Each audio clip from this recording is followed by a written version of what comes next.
111年，台南市中学各项运动代表队伫咧顶半当国代表性的体育比赛中得到优秀的成绩，其中有8位选手，也有1位教练入选到2020年世界中学运动会的国家代表队。市长吴美媞伫咧25岁上午特别来到新南国小为选手表扬，鼓励会当再创佳绩。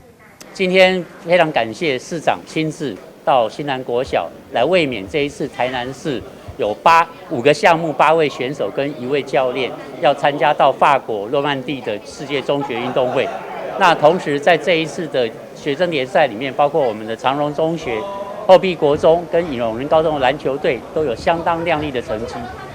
所以说市长特别在他们5月14号出发之前，特别安排了这一次活动。我想台南市的体育市长在今年已经要成立体育局了，那就代表台南市的体育要开始起飞了。我们也期待我们所有的选手能够以更亮丽的成绩来为台南市争取最高的荣誉。2022年世界中学生运动会会伫5月14号伫法国的诺曼底来举办。台南市入选的项目有包括倒球、跆拳道、沙滩排球、游泳、田径等5个项目。希望这逐工努力训练的选手会当伫比赛中来突破自我，再创佳绩。其中高中甲组联赛女子篮球项目得到季军的永仁高中嘛接受市长的颁奖甲表扬。